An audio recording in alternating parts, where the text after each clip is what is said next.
प्राणाराम प्राणाराम प्राणाराम प्राणाराम प्राणाराम प्राणाराम की। নমস্কার। আমরা ইউটিউব প্রাণারাম বাংলা চ্যানেলে এতদিন ধরে শ্রীরামকৃষ্ণ উপদেশ ও শাস্ত্র প্রমাণ বিষয়ে আলোকপাত করে এসেছি। আমরা মনোনিবেশ করেছি এইরূপ বিচার প্রক্রিয়ায় যে শ্রীরামকৃষ্ণের উপদেশসমূহ কিভাবে শাস্ত্রীয় এবং শাস্ত্রের আধারে পরিবেশিত। ঠাকুরের এই উপলব্ধ সত্যগুলোকে ঠাকুর যেভাবে প্রকাশ করেছেন, তার জীবন দিয়ে যিনি উপলব্ধি করেছেন, জীবন থেকে শাস্ত্রের মর্ম, সেই মর্মসমূহকে তিনি প্রকাশ করেছেন বহু শ্রুত শাস্ত্র জ্ঞানের আলোকে, শাস্ত্র উপদেশের আলোকে, বা বহুভাবে তিনি প্রকাশিত করেছেন শাস্ত্রের কথা উল্লেখ করে বা উল্লেখ না করে, বহু লৌকিক উপমা দিয়ে, যেগুলো আমাদের চলার পথের পাথেয় এবং আমাদের পক্ষে কল্যাণকর। আমরা ইউটিউব প্রাণারাম বাংলা চ্যানেলে না শুনতে পেলেও পরবর্তীতে আমরা প্রাণারাম কোষ্ঠী পাথর চ্যানেল, এই কোষ্ঠী পাথর প্রাণারাম চ্যানেলের পর থেকে শুনব, অথবা প্রাণারাম বাংলায় ওই বিকেল 4টে থেকেই প্রিমিয়ার চলে ইউটিউবে। প্রাণারামে সোম থেকে শুক্র সকল পর্বেই আপনাদের স্বাগত জানাই। আপনারা উপস্থিত হয়ে নিজেরা কৃতকৃতার্থ হবেন, ধন্য হবেন, এবং আমরা প্রত্যেকে ধন্য হব এই আশা রাখছি। আজ একটি বিশেষ তিথি, পুণ্যতিথি। শ্রীমান মহাপ্রভু শ্রীকৃষ্ণ চৈতন্য 28শে মার্চ, এই রবিবার, এই দিন পূর্ণ আবির্ভাব তিথি, দোল পূর্ণিমা, পূর্ণ দোল পূর্ণিমা তিথি, যেদিন শ্রীকৃষ্ণ চৈতন্য মহাপ্রভুর আবির্ভাব তিথি। এই শ্রীচৈতন্য আর শ্রীরামকৃষ্ণ যে অভেদ, এ বিষয়ে আমাদের কোনো দ্বিধা নেই। এই পুণ্যতিথিতে এই উভয়কে দুয়ে এক, দুই দোহেতে প্রবেশ, এরকম আমরা পেয়েছিলাম। এবার ঠাকুরের কথা আমরা পাই নিত্যানন্দের খোলে চৈতন্যের আবির্ভাব। ঠাকুর কখনো বা বলছেন একাধারে অদ্বৈত চৈতন্য নিত্যানন্দ, এই এক আধারে, এক খোলে। অদ্বৈত তো শিব কমলাক্ষ ভট্টাচার্য, যিনি অদ্বৈত আচার্য, সে শান্তিপুরে বাস করতেন, যিনি আবক্ষ গঙ্গা জলে দাঁড়িয়ে, গঙ্গা জলে স্নান সেরে গঙ্গায় তিনি তিল তর্পণ করতেন, তিল তুলসী তর্পণ করতেন, গঙ্গা তুলসী তর্পণ করে হরিকে ডাকতেন, আবাহন করতেন যে এই অনাচার দুরাচার দূর করতে তিনি যেন আবার ঘুরে আসেন, নেমে আসেন, অবতীর্ণ হন।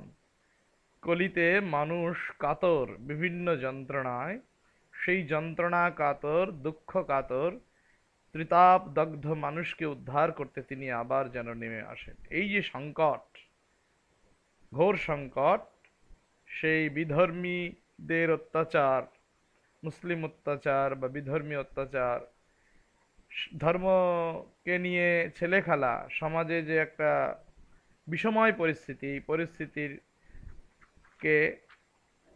থেকে আমাদের উদ্ধার করতে, সমাজকে উদ্ধার করতে ভগবান যেন নেমে আসেন, এই প্রার্থনা ছিল অদ্বৈত আচার্যের। তার হুঙ্কারে, তার আহ্বানে মহাপ্রভু এসছেন, আমরা জানি। বৈষ্ণবীয় শাস্ত্রে এমন পাওয়া যায়, এমন প্রমাণ মেলে। গৌরাঙ্গ মহাপ্রভু শ্রীকৃষ্ণ চৈতন্য, তো তাঁর পাদপদ্মে আমরা ষষ্ঠাঙ্গ প্রণতি নিবেদন করি। তাঁর জীবন কথা এখানে পরিবেশনের অবকাশ বা অবসর এই প্রিমিয়ার রেকর্ড করতে গিয়ে খুব কম।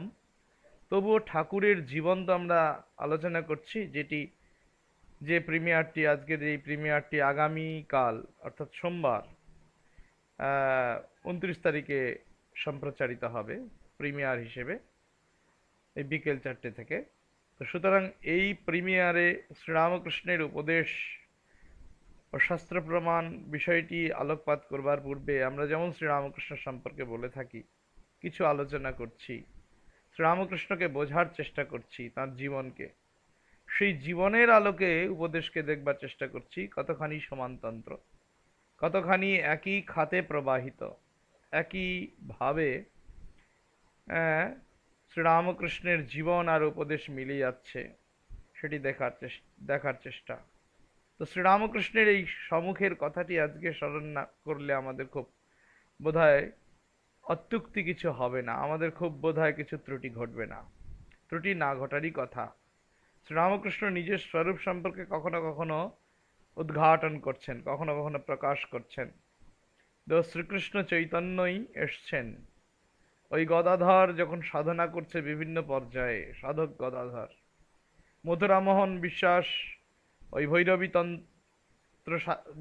তন্ত্র সাধন সিদ্ধা তন্ত্র শাস্ত্রে নিপুণা, এমনকি বৈষ্ণব তন্ত্র তাঁর জানা, ভক্তিশাস্ত্র নিপুণাও বটে।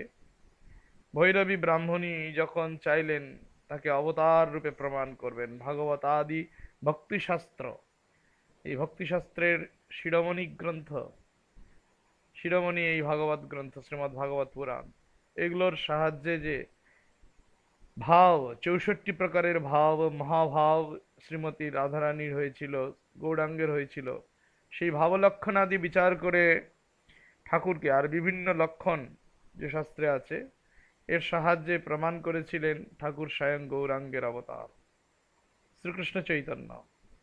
এই মথুরবাবুর ডাকা এই সভায় যে উপস্থিত পণ্ডিত, ভৈরবী ব্রাহ্মণী তো ছিলেন, একজন শাক্ত পণ্ডিত, পণ্ডিত পদ্মলোচন, ওই গৌরী, গৌর সম্ভবত পদ্মলোচন গৌরী দাস এরকম কেউ ছিলেন, গৌরী পণ্ডিত ছিলেন, বৈষ্ণবচরণ ভক্তপ্রবর, বৈষ্ণব শ্রেষ্ঠ বৈষ্ণবচরণ ছিলেন।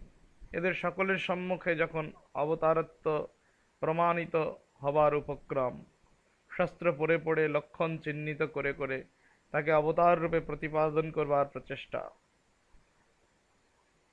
এরই এক মুহূর্তে একবার ভাবস্থ হয়ে বালকের স্বভাব, বালক স্বভাব ঠাকুর ওই সুপুরি মুখে দিয়ে আনন্দে তিনি উপভোগ করছিলেন কি না কি হচ্ছে এখানে, তিনি তো বালক স্বভাব। কোনো এক সময় ভাবস্থ হয়ে ঠাকুর বৈষ্ণবচরণের ঘাড়ে চড়ে পড়েন, স্কন্ধে আরোহণ করে সেই ভার, সেই ভাবে আরূঢ় হয়ে যান, স্কন্ধে চেপে সেই ভাব এবং ভারকে যেন তিনি হৃদয়ে অনুভব করলেন বৈষ্ণবচরণ, বৈষ্ণব পণ্ডিত প্রবর, যে স্বয়ং গৌরাঙ্গ আবার মর্তধামে অবতীর্ণ, শ্রীরামকৃষ্ণ শরীরে গৌরাঙ্গের অবতরণ। এই যে বিশ্বাস, এর শুধু বিশ্বাসে নয়, এই যে অনুভব, সেই অনুভব পরবর্তীকালে দেখা যাচ্ছে যে ঠাকুরের মুখে, ঠাকুর সম্মুখে বলছেন, এবার একাধারে অদ্বৈত চৈতন্য নিত্যানন্দ, নিত্যানন্দের খোলে গৌরাঙ্গের আবির্ভাব, সব যেন এক জায়গায়, এক ঠাই, নিজের শরীরকে দেখিয়ে তিনি বলেছেন। সেই প্রেম ভক্তির অবতার শ্রীকৃষ্ণ চৈতন্য, যিনি এবার নাম কীর্তন গান কেও বাদ দেননি, অন্যভাবে অন্য খাতে সাধনা করেছেন, মাতৃভাবে সাধনা করেছেন, বিভিন্ন ভাব অবলম্বন করে বিভিন্ন সময় বিভিন্ন সাধনা করেছেন। বৈষ্ণব ভাবও এই সমস্ত সাধনার তালিকা থেকে বাদ যায়নি, বৈষ্ণব ভাব আশ্রয় করেও সাধনা করেছেন।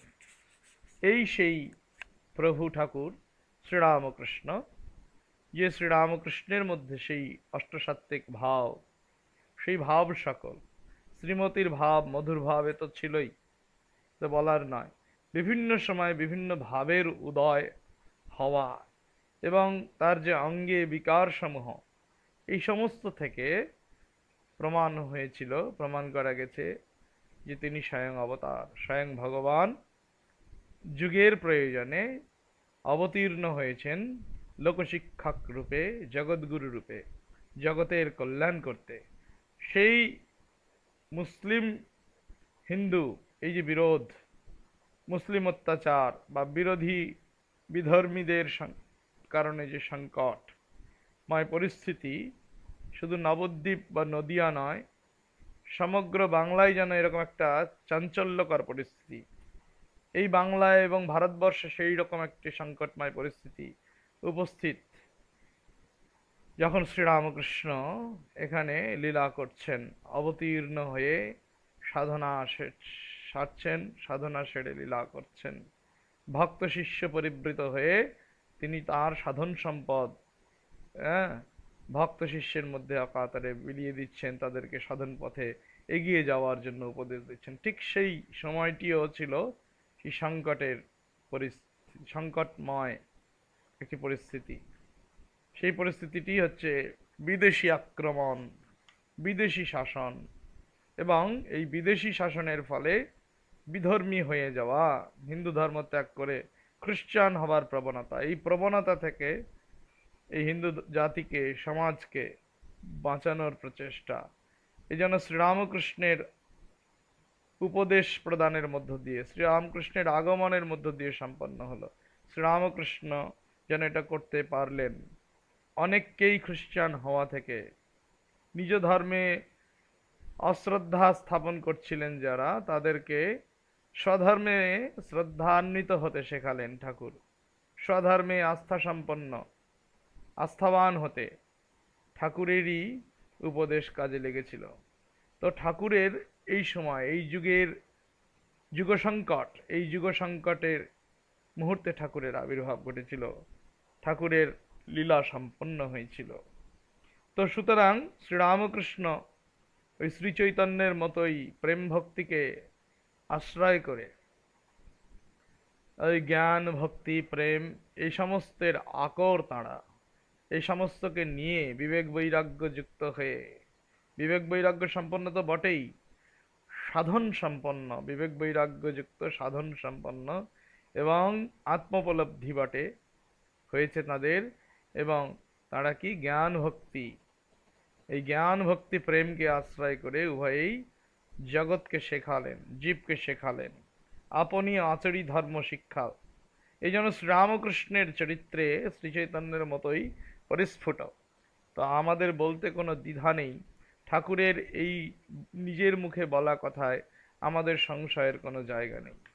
শ্রীকৃষ্ণ চৈতন্য স্বয়ং শ্রীরামকৃষ্ণ রূপে অবতীর্ণ এ যুগে, এ যুগের ধর্ম প্রচার করতে, এ যুগের মানুষকে সমস্ত মোহ সংশয়, সমস্ত কুসংস্কার, সমস্ত রকমের কি বলবো অত্যাচার অনাচার অবিচার থেকে মুক্তির পথ দেখাতে প্রভু এসেছেন।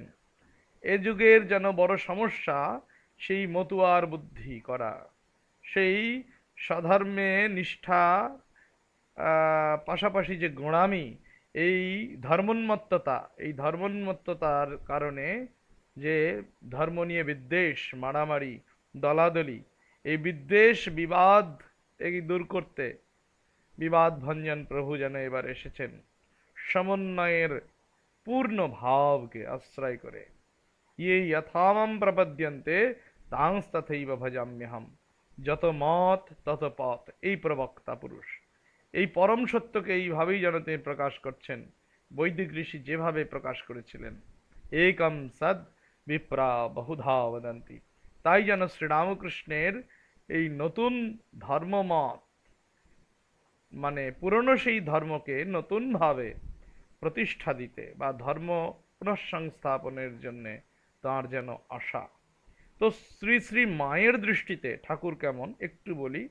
ঠাকুরের কথা আমরা ঠাকুরের জীবন সম্পর্কে পড়ছিলাম, শ্রীরামকৃষ্ণকে যেরূপ দেখিয়াছি এই বই থেকে, যে মা বলছেন দেহ আত্মা বলতে গিয়ে বলছেন স্বামী বলো পুত্র বলো সবই মায়া, দেহ বলো মায়ার বন্ধন কাটাতে না পারলে পার হওয়া যায় না, এই বলছেন ঠাকুর। বলতেন বলেই মা বলছেন যে, মা আবার কি বলছেন, হরি বল হরি বল, জয় মা জগদম্বা, গোবিন্দ গোবিন্দ রাধা শ্যাম, গুরুদেব গঙ্গা গঙ্গা ব্রহ্মবারী, এই সমস্ত বলছেন। বলেই বলছেন যত বড় দেহখানি হোক না কেন পুরলে সেই দেশের ছাই, তাকে আবার ভালোবাসা বলেই মা বলছেন হরি বল জয় মা জগদম্বা, গোবিন্দ গোবিন্দ রাধা শ্যাম, গুরুদেব গঙ্গা গঙ্গা ব্রহ্মবারী, এ সমস্ত মিলিয়ে দিচ্ছেন যেমন ঠাকুর বলতেন সকল দেবদেবীর নাম, এখানেও যে সমন্বয় সূচক নামগুলো আমরা দেখছি, হরি নামের সঙ্গে গোবিন্দ নামের সঙ্গে জগজ্জননী জগদম্বাকে স্মরণ করা, রাধাশ্যাম গুরুদেব এবং গঙ্গাকে, গঙ্গা গঙ্গা ব্রহ্মবাড়ি, এইভাবে মা স্মরণ করলেন। ঠাকুর বলতেন, মা বলছেন, ঠাকুর বলতেন হরিণের নাভিতে কস্তুরী হয়, তখন তার গন্ধে হরিণগুলো দিকে দিকে ছুটে বেড়ায়, জানে না কোথা হতে গন্ধটি আসছে।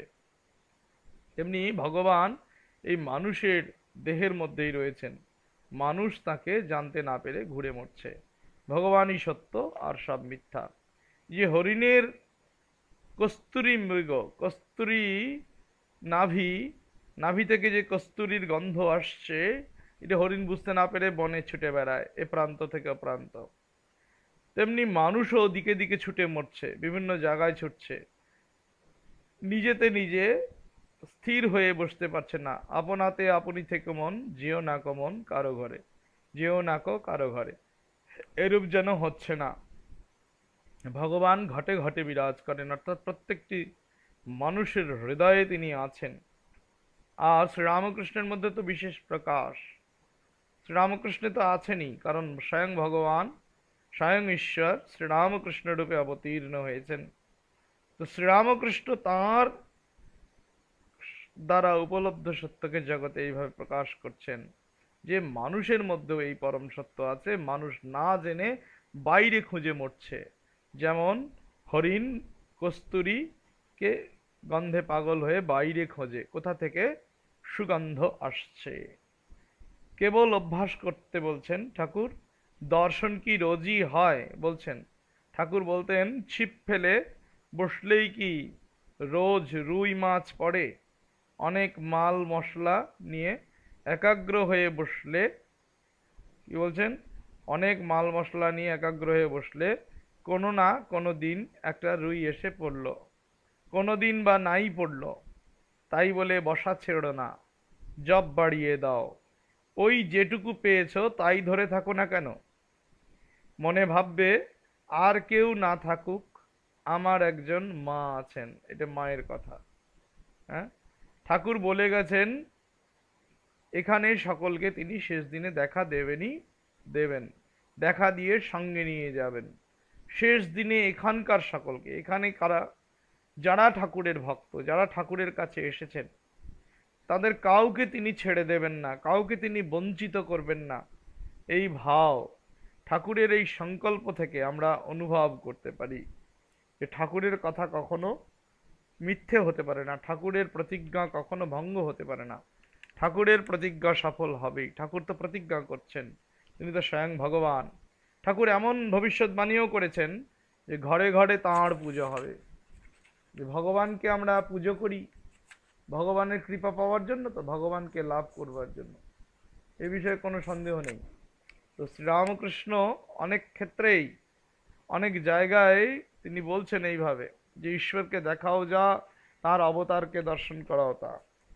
ওই গঙ্গার জল যে কোনো স্থানে গিয়ে স্পর্শ করলে গঙ্গা স্নানের ফল হয়, গঙ্গা দর্শন স্পর্শনের, গঙ্গার যে কোনো জায়গায় গিয়ে গঙ্গা স্পর্শ করলে গঙ্গা স্নানের বা গঙ্গা স্পর্শের ফল লাভ করা যায়। তার জন্য ওই গঙ্গোত্রী গোমুখ থেকে ওই বঙ্গোপসাগর যেখানে গিয়ে গঙ্গা মিলিত হয়েছে সাগরে গিয়ে, এই সমস্ত স্থান বা যেখানে যেখানে গঙ্গা আছে সবটাই ঘুরে দেখার প্রয়োজন হয় না। তো সুতরাং ভগবানের মধ্যে, ঈশ্বরের অবতারের মধ্যে ঈশ্বরের প্রকাশ, এ বিষয়ে কোনো সন্দেহ নেই।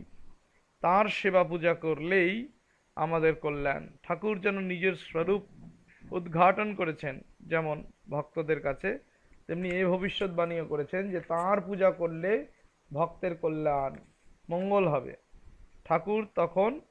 ঠাকুরের তখন অসুখ, ঠাকুর বলছেন ঘরে ঘরে আমার পূজা হবে। ঠাকুরের তখন অসুখ, কেসব ভক্তেরা দক্ষিণেশ্বরের মায়ের কালীর ওখানে পুজো দেবে বলে জিনিসপত্র এনেছিল, তা ঠাকুর কাশীপুরে জেনে সেই সব ঠাকুরের কাছেই ভোগ লাগিয়ে প্রসাদ পেলে।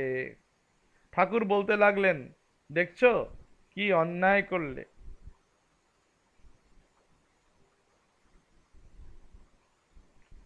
জগদম্বার জন্যে এনে এখানেই সব দিয়ে দিলে। ঠাকুর বলছেন, আমি তো ভয়ে মরি, ভাবি এই অসুখ কি জানি কি হবে। একই বাপু, কেন ওরা এমন করলেন? আবার বলছেন, আমি তো ভয়ে মরি, মা বলছেন এই অসুখ কি জানি কি হবে। একই বাপু, কেন ওরা এমন করলেন? ঠাকুর বলতে লাগলেন, দেখছো কি অন্যায়, ওই যে জগদম্বার জন্য নিয়ে এসে এখানেই সব দিয়ে দিলেন, ঠাকুরকেই নিবেদন করে দিলেন। হ্যাঁ, আর বলছেন আমি তো ভয়ে মরি, ভাবি, মা বলছেন এই অসুখ কি জানি কি হয়। এ কি বাপু, কেন ওরা এমন করলেন? ঠাকুর তখন বারবার তাই বলতে লাগলেন, কিন্তু পরে যখন রাত অনেক হয়েছে তখন আমাকে বললেন, দেখো এরপর ঘরে ঘরে আমার পুজো হবে। অনেক রাতে মাকে ঠাকুর বলছেন, পরে দেখবে,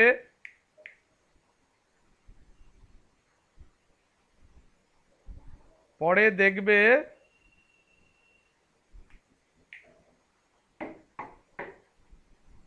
পরে দেখবে কি, যে রাত অনেক হয়েছে তখন আমাকে বললেন, দেখো এরপর ঘরে ঘরে আমার পুজো হবে, পরে দেখবে একেই সবাই মানবে।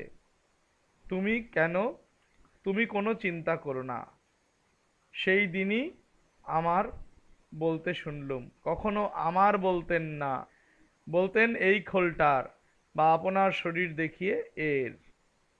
এই হচ্ছেন ঠাকুর। ব্যাকুলতা ও ঈশ্বর প্রসঙ্গে ঠাকুরের কি উক্তি বা মা কিভাবে বলছেন, যে ব্যাকুল হয়ে ডাকবে তার দেখা মিলবেই মিলবে, তাকে তিনি দেখা দেবেনই দেবেন, সে দেখা পাবেই। যে ব্যাকুল হয়ে ডাকবে সেই তার দেখা পাবে। এই সেদিন একটি ছেলে তেজচন্দ্র মিত্র মারা গেল। আহা, সে কত ভালো ছিল। ঠাকুর তাদের বাড়ি যেতেন। একদিন পরে গচ্ছিত 200 টাকা ট্রামে তার পকেট থেকে মারা যায়। হ্যাঁ, বাড়ি এসে দেখে 200 টাকা ট্রামে তার পকেট থেকে মারা যায়, মানে তার পকেট থেকে কেউ 200 টাকা বের করে নিয়েছে। ব্যাকুল হয়ে গঙ্গার ধারে গিয়ে কাঁদছে, হায় ঠাকুর কি করলে? তার অবস্থাও তেমন ছিল না যে নিজে ওই টাকা শোধ করবে।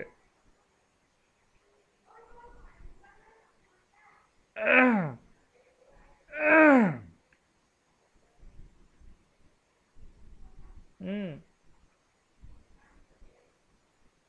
পরের গচ্ছিত 200 টাকা ট্রামে তার পকেট থেকে মারা যায়, মানে তার পকেট মার হয়ে যায়, পকেট থেকে চুরি হয়ে যায়।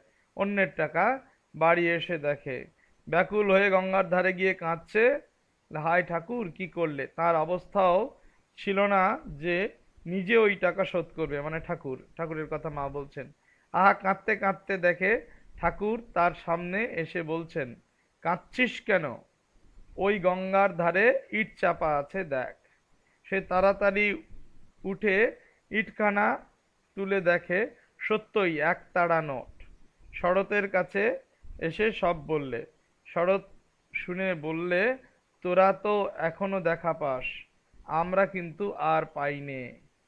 ওরা পাবে কি, ওরা পাবে কি, ওরা তো দেখে শুনে এখন গ্যাঁট হয়ে বসেছে। কি সুন্দর ব্যাকুল হয়ে কাঁদছে। কে? একটি ছেলে, তেজচন্দ্র। বলছে মারা গেল। ওই সেদিন একটি ছেলে মারা গেল। মা বলছেন এই সেদিন, তার নাম তেজচন্দ্র মিত্র। হ্যাঁ, ঠাকুর কি উদাহরণ দিচ্ছেন, ঠাকুর তাদের বাড়ি যেতেন, এবং ঠাকুর যখন স্থূল শরীরে ছিলেন, ঠাকুর এখন স্থূল শরীরে নেই, এই জন্য মা বলছেন, হ্যাঁ, 200 টাকা অন্যের টাকা, সেটা পকেট মার হয়ে গেছে। সে বাড়ি এসে দেখছে, ব্যাকুল হয়ে গঙ্গার কাছে গিয়ে কাঁদছে, বলছে হায় ঠাকুর কি করলে? কিন্তু এত ভালো ছেলে ছিল যে ঠাকুর তাকে দর্শন করলেন। তার ক্রন্দনে ঠাকুর স্থির থাকতে পারলেন না, তাকে দর্শন দান করলেন, দর্শন দিলেন। সামনে এসে বললেন, কাঁদছিস কেন? গঙ্গার ধারে ইট চাপা আছে, দেখ। সে তাড়াতাড়ি উঠে ইটখানা তুলে সত্যই একতারা নোট দেখতে পেল, সেই টাকা পেল, এবং শরতের কাছে এসে সব বললে। শরৎ শুনে বললে, তোরা তো এখনো দেখা পাস, আমরা কিন্তু আর পাইনে। শরৎ মহারাজ স্বামী শারদানন্দজি এ কথা শুনে বলছেন আমরা এখন দেখা পাইনে। মা বলছেন শরতেরা কি করে দেখা পাবে? শরৎরা তো যা দেখার যা শোনার তা তো হয়ে গেছে, তাদের তো সব পুঁজি হয়ে আছে, গ্যাঁট হয়ে আছে, গ্যাঁট হয়ে বসেছে, তাদের সমস্ত কিছু হৃদয়ে তারা তো সব অর্জন করে নিয়েছে, আর নতুন কি দর্শন হবে? তাদের আর কি দেখা দেবেন ঠাকুর? এই যেন ভাব মা বলছেন। তো এই উদাহরণ দিয়ে বলছেন ব্যাকুলতার কথা। ঠাকুরই এই কথা বলতেন। আমরা শ্রী শ্রী রামকৃষ্ণ উপদেশ শাস্ত্র প্রমাণ এই প্রিমিয়ার করতে গিয়ে আমরা ব্যাকুলতা প্রসঙ্গে বলেছি। ঠাকুরের উপদেশ মায়ের উপদেশ যেন যেমন সমানতন্ত্র, তাদের জীবনটিও যেন একই খাতে প্রবাহিত, তাদের উপদেশগুলো একদম কি সুন্দর সাম্য। শ্রী শ্রী মায়ের উপদেশও আমরা লক্ষ্য করছি ঠাকুরের মতোই, ঠাকুর যেমন বলছেন মা তার অনুরূপ বলছেন। ঠাকুরের দর্শন এ বিষয়ে আজ এখানে থাক, যে আমরা দেখছি ঠাকুরের দর্শন কিভাবে পেলেন ওই তেজচন্দ্র। এরকম অনেক ভক্তকে ঠাকুর কৃপা করেছেন স্থূল শরীর ত্যাগের পরে, তাদের ব্যাকুলতা কারণে তারা দর্শন পেয়েছেন। আমরাও যদি ব্যাকুল হই ভগবানের জন্য কাতর হই, ভগবানকে প্রার্থনা করি, ভগবানকে পেতে চাই আন্তরিকভাবে, নিশ্চয়ই ভগবানের দর্শন হবে, ঠাকুরের দর্শন আমরা পাবো, পেয়ে কৃতকৃতার্থ হব। আমরা যে বিষয়ে প্রিমিয়ার করছিলাম আজকে হয়তো একটু কম হবে প্রিমিয়ারদের সেই শাস্ত্রালোচনা, শাস্ত্রের ভিত্তিতে শ্রীরামকৃষ্ণ উপদেশের আলোচনা বা বিচার, কিন্তু আমরা যতটুকু হয় চেষ্টা করব। যে ঠাকুর সন্ন্যাস বিষয়ে বলেছেন, হ্যাঁ, কর্মযোগ আমরা দেখেছিলাম যে ঠাকুর কর্মযোগের কথাও বলছিলেন, সন্ন্যাসের উপদেশ যা দিয়েছেন তার সাথে আমরা মনুসংহিতা, বৃহন্নারদীয় পুরাণ এ সমস্ত জায়গায় মিল পেয়েছি। জ্যোতি ধর্ম, গরুড় পুরাণ, সন্ন্যাস উপনিষদ সমস্ত জায়গায় আমরা কিন্তু প্রমাণ হিসেবে পেয়ে গেছি।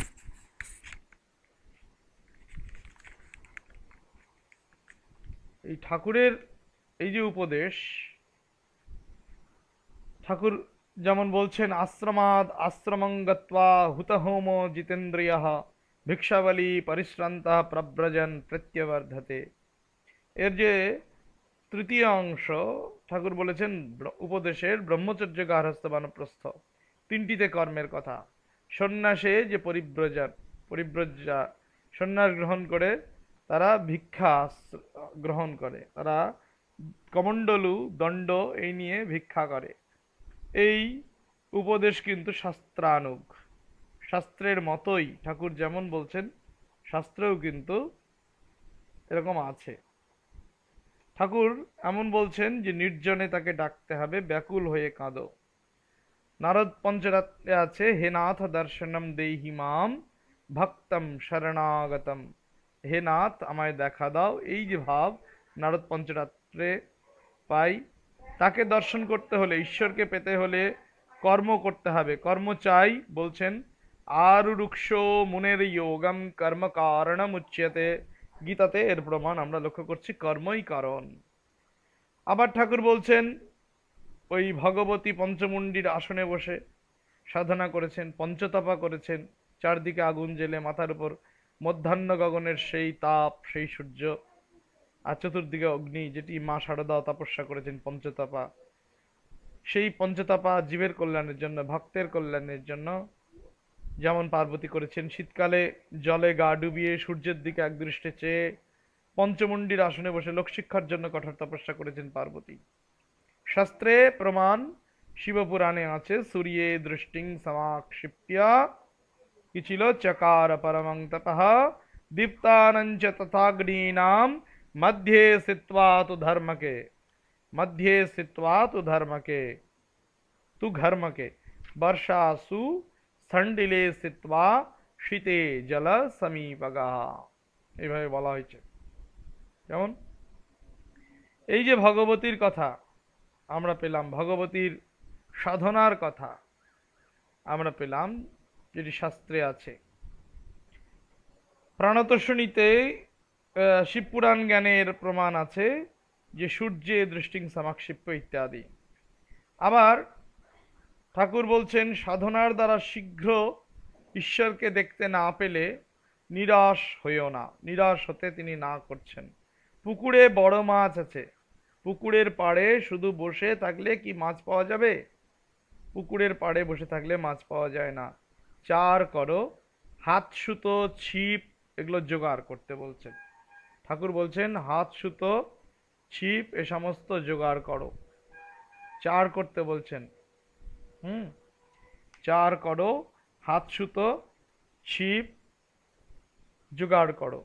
হয়তো চার করে ছিপ ফেলে বসেই আছো, মাছের কোনো চিহ্ন নেই। মাছের কোনো চিহ্ন নেই বলছেন। চার করে বসে আছো, মাছের কোনো চিহ্ন নেই, দেখা যাচ্ছে না, মনে হচ্ছে তবে বুঝি পুকুরে মাছ নাই।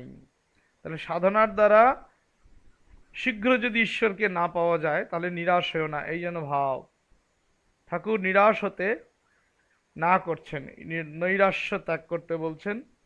আশায় আশায় বুক বাঁধে চাষা, আমরা জানি চাষা তার চাষ ছাড়ে না। সেই খরা মানে অনাবৃষ্টি, এতেও তাদের উৎসাহ কমে না। যে খানদানি চাষা, যে ঠিক চাষা, সে চাষ কর্ম ছেড়ে দেয় না, সে চেষ্টা চালিয়ে যায়। उत्साहान् निश्चयात् धैर्यात् तत्त्वज्ञानाच्च साहसात् जनसंग परित्यागात् षड्भिर्योगो हि सिद्धते। বলছেন উৎসাহান নিশ্চয়াৎ ধৈর্যাৎ তত্ত্বজ্ঞানাচ্চ সাহসাৎ। উৎসাহ, নিশ্চয়াৎ ধৈর্যাৎ ধৈর্য থেকে, নিশ্চয় ধৈর্য থেকে, তত্ত্বজ্ঞান এবং সাহস। আর কি? উৎসাহ থেকে, নিশ্চয় থেকে, ধৈর্য, তত্ত্বজ্ঞান, সাহস আর জনসঙ্গ।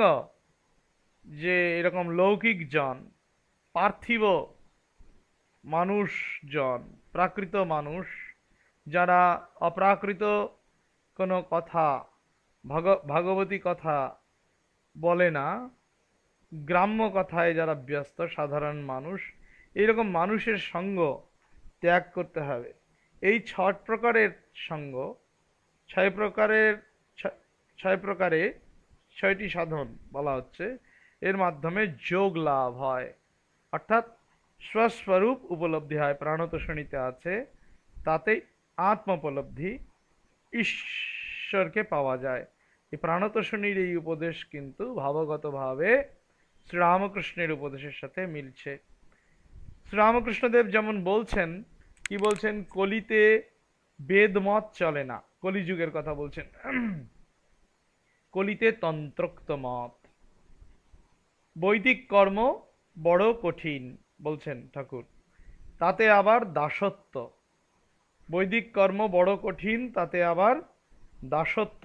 এমনি আছে যে 12 বছর না কত ওই রকম দাসত্ব করলে তাই হয়ে যায়, কত ওই রকম দাসত্ব করলে তাই হয়ে যায়। যাদের অতদিন দাসত্ব করলে তাদের সত্তা পেয়ে যায়, যাদের দাসত্ব করলে তাদের সত্তা পেয়ে যায়। শুধু দাসত্ব নয়, আবার পেনশন খায়, এই সমস্ত বলছেন। এ দিয়ে বোঝাচ্ছেন যে বেদমত ঠিক নয়, কলির পক্ষে কঠিন ব্যাপার স্যাপার। বেদে তন্ত্রমত, এই ঠাকুর বলছেন তন্ত্রোক্ত মত।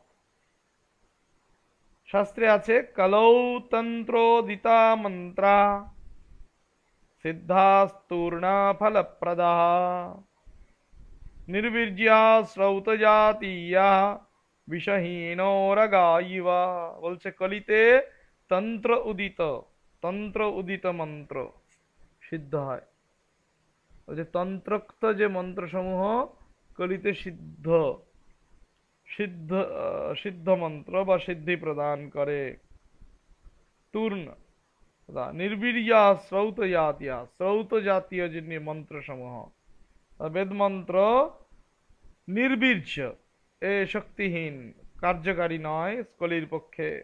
যেমন বিষহীন সর্পের মতো, বিষহীন সর্প যেমন বিষ ঢালতে সক্ষম নয়, কাজ করতে পারে না, বিষহীন সাপের মতোই এই শ্রৌত জাতীয় মন্ত্র, বেদ মন্ত্র সমূহ ক্ষমতাহীন, মানে বেদমত যেন এখানে প্রয়োজনীয় নয়, এই জন্য বলছে অপ্রয়োজনীয়। এই সমস্ত মহানির্বাণ বা এরকম শাস্ত্রে আছে কলিতে তন্ত্রোক্ত মতই হচ্ছে সিদ্ধ, ফলপ্রদ, এই সমস্ত বলা হয়েছে এবং দ্রুত ফল প্রদান করে। ঠাকুর আবার বলছেন কর্মকাণ্ড হচ্ছে আদিকাণ্ড। কি বললেন? ঠাকুর বললেন কর্মকাণ্ড হচ্ছে আদি কাণ্ড।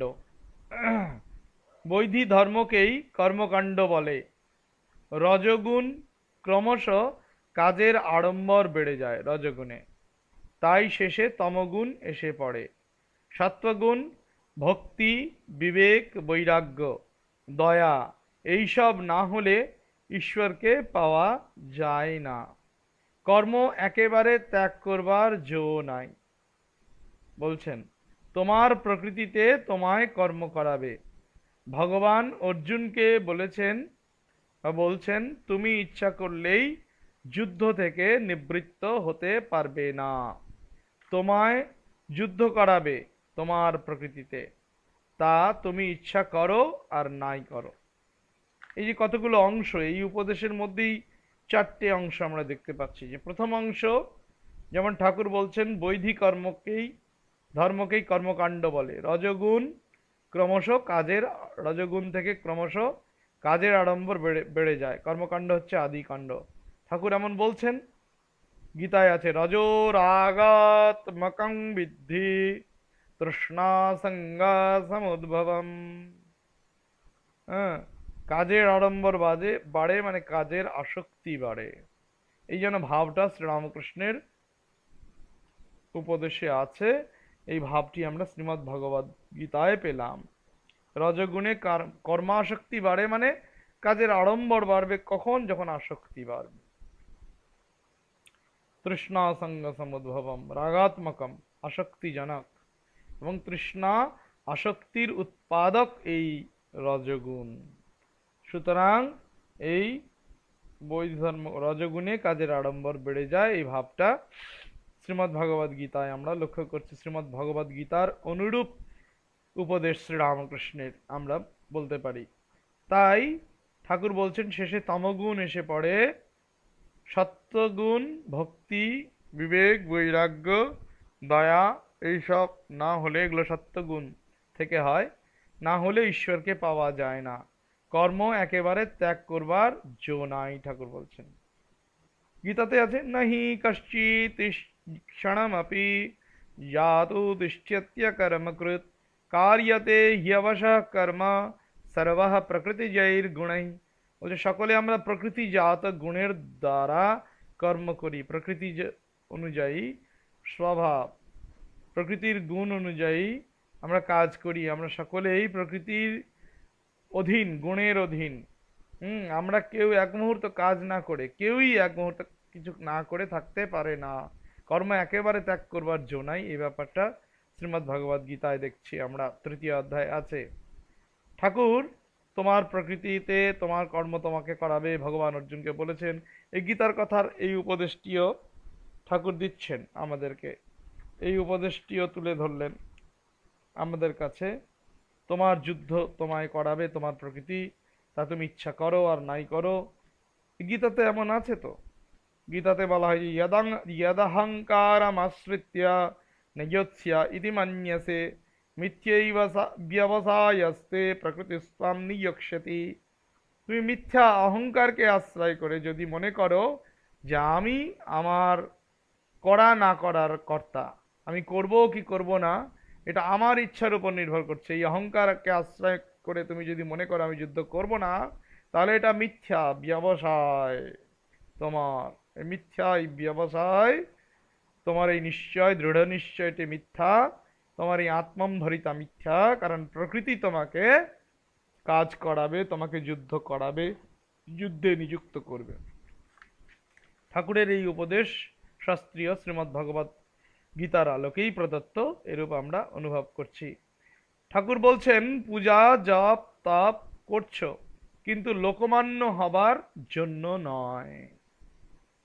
লোকমান্য হবার জন্য কিন্তু তুমি পূজা জপ তপ করছো না, এটা মনে রাখবে, মনে এইরূপ ভাব নিয়ে পুজো করো। এই যেন ঠাকুরের উপদেশ। কিংবা পুণ্য করবার জন্য নয়, এইভাবে তাঁর উপর নির্ভর করে অনাসক্ত হয়ে কর্ম করার নামই হচ্ছে কর্মযোগ। তাঁর উপর নির্ভর করতে বলছেন মানে ভগবানের উপর নির্ভর করতে হবে এবং অনাসক্ত হয়ে কাজ করতে হবে। এই কাজ করার নামই কিন্তু কর্মযোগ। হ্যাঁ, এইভাবে তাঁর উপর নির্ভর করে অনাসক্ত হয়ে কর্ম করার নামই কর্মযোগ। যতটা সাধ্য ঈশ্বরের নাম জপ ও ধ্যান করো, ধ্যান করা, এবং ওইভাবে সকল কাজ করে যাওয়াই হচ্ছে পথ। তাহলে লোকমান্য হবার জন্য, পুণ্য লাভ করবার জন্য জপ তপ করো না, এইভাবে তার উপর নির্ভর করে অনাসক্ত হয়ে কর্ম করতে হবে, পূজা জপ তপ ইত্যাদি কর্ম করতে হবে, এর নাম কর্মযোগ। যতটা সাধ্য ঈশ্বরের নাম জপ ও ধ্যান করতে হবে। এই জন্য ঠাকুর বলছেন ঈশ্বরের নাম জপ ও ধ্যান করা, এবং ওইভাবে সকল কাজ করে যাওয়াই হচ্ছে পথ। এই হচ্ছে শ্রীরামকৃষ্ণের উপদেশ। এর ভাবসাম্য আমরা শ্রীমদ্ ভাগবতে কি পাচ্ছি? নমయ్యా विशितधियां कामः कामाय कल्पते भर्जितः क्वथिता धाना प्रायो बीजाय निश्यते। সুন্দর বলছেন যে আমাগত চিত্ত যারা, মানে ঈশ্বরা বিশিত চিত্ত যাদের, ঈশ্বরাবিষিত বুদ্ধি যাদের, তাদের কামনা কাম রূপে কল্পিত হয় না, তাদের কামনা কামনার মধ্যে নয়, একমাত্র তাদের ঈশ্বর কামনা আছে। পুণ্যার্জনের ইচ্ছা, লোকমান্য হবার ইচ্ছা নেই। ভগবানের উপর নির্ভর করে অনাসক্ত হয়ে কর্ম করতে হবে। এই উপদেশ গীতায় আছে অনাসক্ত হয়ে কর্ম করার কথা। আর ঈশ্বরের নাম জপ ধ্যান করা, সকল কাজ করে যাওয়াই হচ্ছে পথ। ওইভাবে তাই বলছেন এই কামনা কামনার মধ্যে নয়। কেন? আমাগত চিত্ত যারা, ঈশ্বরগত চিত্ত, তাদের কামনা কামনা হিসেবে কল্পিত হয় না। ভর্জিতা ক্বথিতা ধানা প্রায় বিজয় নিশ্যতে। ভর্জিত ভাজা ধান, সেদ্ধ ধান, এবং এগুলো পুনরায় অঙ্কুরোদ্গম হয় না, পুনরায় অঙ্কুর হিসেবে এখান থেকে বীজ জন্মায় না। এই উদাহরণটা কিন্তু আমরা সেই উপদেশেও গ্রহণ করব। এই উপদেশের সঙ্গে আমরা দেখব যে ঠাকুর যেমন বলছেন না যে সিদ্ধ মহাপুরুষ যারা ঈশ্বরকে পেয়েছে, সিদ্ধ মহাপুরুষের পুনর্জন্ম হয় না। এই উদাহরণে আমরা নিতে পারি ভর্জিতা কথিতা ধানা প্রায় বিজয় নিশ্যতে। তাহলে যিনি তত্ত্ববেত্তা তিনি তো সিদ্ধ, তিনি তো মুক্ত পুরুষ, তার আবার কামনা কি? তার কামনা তো কামনার মধ্যেই নয়, এই যে ব্যাপারটা। সুতরাং তিনি লোকমান্য হবার জন্যও করেন না, বা পুণ্যার্জনের জন্য জপ ধ্যান প্রার্থনা করেন না। তিনি ঠিক ঠিক অনাসক্ত ভাবে তার নিত্য কর্তব্য কর্ম করে যান, করে চলেন। ঠাকুর বলছেন জগতের দুঃখ নাশ তুমি কি করবে? জগৎ কি এতটুকু? গঙ্গায় বর্ষাকালে কাঁকড়া হয় জানো? এইরূপ অসংখ্য জগৎ আছে। একই ধরনের উপদেশ আমি বলেছি যে ঠাকুরের বিভিন্ন জায়গায়, কথামৃতে বিভিন্ন জায়গায় ঘুরে ফিরে এসেছে। ঠাকুর এই ধরনের উপদেশ কত জায়গায় কত ভাবে দিয়েছেন। হ্যাঁ, জগৎ কি এতটুকু? তুমি জীব, ক্ষুদ্র জীব, ক্ষুদ্রাতি ক্ষুদ্র, তুমি জীবে দয়া করবার কে? এই যে শিবজ্ঞানে জীব সেবা, তুমি জীবে দয়া, লোকের উপকার করবে, এরকম জগতের উপকার করবে, এরকম ভাবছো কেন? এই ভাবটা যেন এখানেও আছে। জগতের দুঃখ নাশ তুমি করবে কি করে? জগৎ কি এতটুকু? গঙ্গায় বর্ষাকালে কাঁকড়া হয় জানো? এইরূপ অসংখ্য জগৎ আছে। ঠাকুর বলছেন নারদ পঞ্চরাত্রে কি আছে? यावन्ति রমকূপাণি বিষ্কৃতানি হরেরহো তাবন্ত্যেব হি বিশ্বানি यासंख्यानि च नारद। অসংখ্য জগতের কথা নারদ পঞ্চরাত্রে আছে। হ্যাঁ, বিষ্কৃত সেই রকম উপদেশ আমরা শ্রীরামকৃষ্ণে উপদেশে, এই উপদেশে পেলাম। শ্রীরামকৃষ্ণ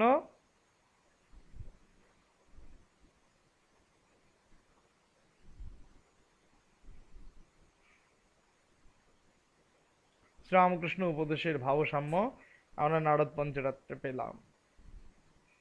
ঠাকুর আবার বলছেন, সামনে যেটা পড়লো না করলে নয়, সেই কাজই কামনা শূন্য হয়ে করতে হয়। যে কাজ সামনে এসেছে কিন্তু তোমায় করতেই হবে, না করলে হবে না, চলবে না, করতে হবে। যে কাজই আসুক না কেন সে কাজ কামনা শূন্য হয়ে করতে হবে।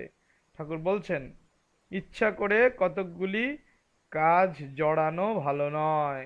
ইচ্ছে করে সময় নেই, মানে বসে আছি, ইচ্ছে করে আর কিছু নতুন কাজে জড়িয়ে পড়লাম, কিছু কাজের উদ্ভব ঘটালাম।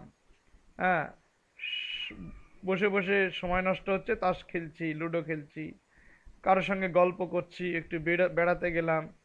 হ্যাঁ, মাঝে মধ্যে তো বেড়াতে টেড়াতে সবাই যায়, আত্মীয় আত্মীয়ের বাড়িতে যাবে ঠিকই, কিন্তু বৃথা সময় অপচয় হয়, নষ্ট হয়।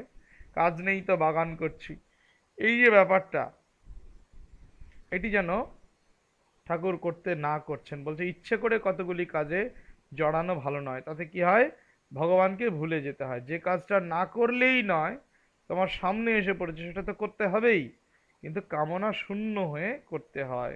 ঠাকুর এমন উপদেশ দিচ্ছেন। কি বলা হয়েছে, কুর্ম পুরাণে আছে, কার্যম ইত্যেব যৎ কর্ম নিয়তম সঙ্গবর্জিতম ক্রিয়তে বিদুষা কর্ম তদ ভবেদ অপি মোক্ষদম। আবার বলছেন, প্রণাতু ভগবান ঈশः কর্মণানেন শাশ্বতঃ। এইভাবে আছে। তাহলে এখানে বলছে কার্যম ইত্যেবা ইয়ৎ কর্ম নিয়তম সঙ্গবর্জিতম। যে কার্যকর্ম, যেটি কার্যকর্ম মানে কর্তব্য কর্ম করতেই হবে, সেটি নিয়ত করতে হবে সঙ্গবর্জিত হয়ে, আসক্তি শূন্য হয়ে কার্যকর্ম করে যেতে হবে। ক্রিয়াতে বিদুষা কর্ম তদ ভবেদপি মোক্ষদম।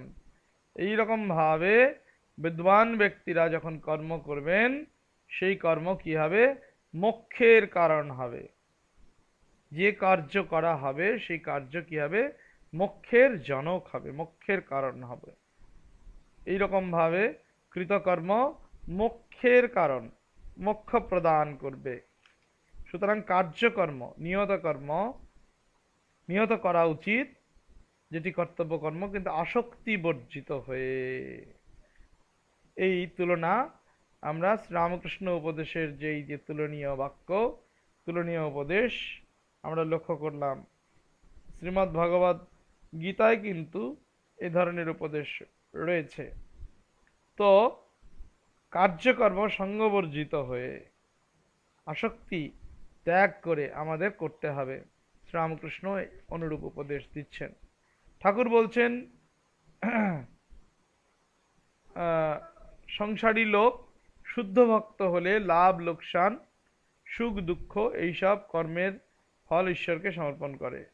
সংসারী লোক যদি সাধারণ সংসারী না হয়, শুদ্ধ ভক্ত হয়, তার ভক্তি যদি শুদ্ধ হয়, তাহলে কি করে, তার যত লাভ লোকসান সুখ দুঃখ এই সমস্ত কর্মফল রয়েছে, সুখ দুঃখ লাভ লোকসান এই সব কর্মের ফল ঈশ্বরকে সমর্পণ করে। সন্ন্যাসীরও সব কর্ম নিষ্কাম করতে হয়। সন্ন্যাসী বিষয় কর্ম সংসারীদের মতো করে না। এই বলছে শ্রীমদ্ ভাগবতে। কুর্ম পুরাণে কি পাচ্ছি, প্রণাতু ভগবান ঈশः কর্মণানেন শাশ্বতঃ করোতি সততং বুদ্ধ্যা ব্রহ্মার্পণম ইদং পরম यत् वा फलानां संन्यासं प्रकुर्यात् परमेश्वरे कर्मणामेतदप्याहु ब्रह्मार्पणम अनुत्तमम। ईश्वर के, ब्रह्म के अर्पण करे, এই যে ভাব। সন্ন্যাসী সংসারীদের মতো কাজ করে না, বিষয় কর্ম। হ্যাঁ, শুদ্ধ ভক্তও যদি সংসারে থাকে, সেও কিন্তু এই সাধারণ ভক্ত, সাধারণ মানুষের মতো করেন না। তারা লাভ লোকসান সুখ দুঃখ এই সমস্ত কর্মের ফল ঈশ্বরকে দিয়ে সমর্পণ করেই কাজ করেন। কুর্ম পুরাণ কিন্তু এর প্রমাণ। কুর্ম পুরাণে এই উপদেশের আমরা তুলনা লক্ষ্য করছি। ঠাকুর আবার বলছেন,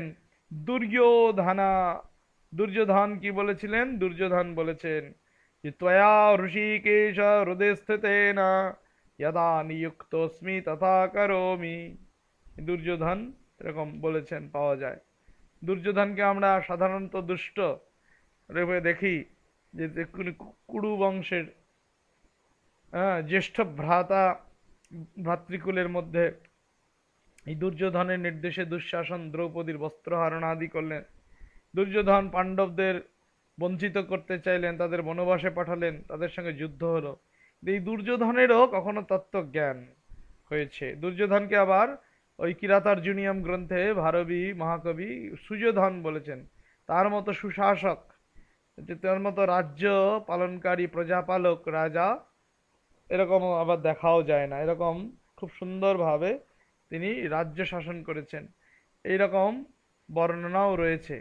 তো যাই হোক, দুর্যোধন কখনো বলেছেন, দুর্যোধন বলেছিলেন, ঠাকুর বলছেন, ত্বয়া ঋষিকেশ হৃদয় স্থিতেনা যথা নিযুক্তস্মি তথা করমি। হে ঋষিকেশ, তুমি আমার হৃদয়ে বসে আছো, সে তুমি যেভাবে আমাকে করাচ্ছ সেভাবেই করছি। হ্যাঁ, তিনিই কর্তা, তিনিই সব করাচ্ছেন বটে, মানুষ যন্ত্রের স্বরূপ, তিনিই সব কর্তা। ঠাকুর সমর্থন করে বলছেন তিনিই সব করাচ্ছেন, মানুষ যন্ত্র স্বরূপ। গর্গ সংহিতায় অশ্বমেধ পর্বে আছে, জানামি ধর্মম ন চ মে প্রবৃত্তির জানামি পাপম ন চ মে নিবৃত্তিঃ ত্বয়া ঋষিকেশ হৃদয় স্থিতেন যথা নিযুক্তস্মি তথা করোমি। দুর্যোধনের উক্তি।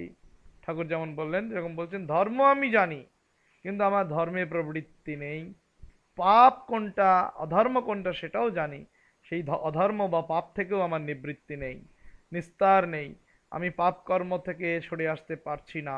হে ঋষিকেশ, হে প্রভু, তুমি আমার হৃদয়ে থেকে যেভাবে আমায় নিযুক্ত করেছ, যেভাবে আমায় কাজে রত করিয়েছ, আমাকে যুক্ত করেছ কাজে, সেভাবেই আমি কাজ করছি। যেভাবে আমায় নিযুক্ত করেছো সেভাবেই আমি কাজ করছি। যেভাবে আমায় অনুপ্রেরণা জুগিয়ে এসেছো হৃদয়ে বসে, সেইভাবেই আমি কাজ করছি। সুতরাং আমার পাপের থেকে নিবৃত্তি হচ্ছে না, পুণ্যে আমার প্রবৃত্তি হচ্ছে না। এই তুমি যেমন করাচ্ছ তেমন করছি। এই এই যেন ভাব, যে ঠাকুর বললেন, হ্যাঁ তিনিই কর্তা, তিনি সব করাচ্ছেন, মানুষ যন্ত্র স্বরূপ। পাপ পুণ্য যাই হোক না কেন, সব ঈশ্বরের ইচ্ছাতে হচ্ছে। এইরূপ অনুভবটা হওয়া চাই, এইরূপ অনুভব থেকে ভগবানের শরণাগত হওয়া চাই। ভগবানকে শুধু পাপটা দেব, খারাপটা দেব, পুণ্যটা দেব না, এমনটা নয়। পাপ পুণ্য ভালো মন্দ যা কিছু আছে, ঠিক ঠিক ভক্ত সব কিছুর কর্মফল, সব ফল ঈশ্বরে অর্পণ করে, ভগবানকে অর্পণ করে ভগবানের শরণাগত হয়, ভগবানের কাছে প্রার্থনা করে, হে ভগবান, আমায় তোমার করে নাও, আমায় পাপ পুণ্য ধর্ম অধর্ম এর পারে নিয়ে চলো, আমায় যাতে আমি নির্বাসনা হতে পারি, আমি শুদ্ধ ভক্ত হতে পারি, তার জন্য তোমার কৃপা আমি ভিক্ষা করছি, তোমার কাছে আমি কৃপা ভিক্ষা করছি। তুমি কৃপা করে তোমার এই ভক্তকে তুমি রক্ষা করো। তুমি যেভাবে আমায় চালাও আমি তো সেভাবেই চলি, আমি যন্ত্রস্বরূপ, তুমি যন্ত্রী। হে প্রভু, তুমি আমায় রক্ষা করো, আমায় ভক্তি দাও, বিবেক দাও, বৈরাগ্য দাও, আমায় তোমার পাদপদ্মে শুদ্ধা ভক্তি দাও। ওম নিরঞ্জনম নিত্যম অনন্তরূপম ভক্তানুকম্পা ধৃত বিগ্রহং বৈ ঈশাবতারম পরমেশमीड्यं तं रामकृष्णं शिरसा नमामः। ओम शांति शांति शांति। हरे ओम तत्सत्। श्री रामकृष्णार्पणमस्तु।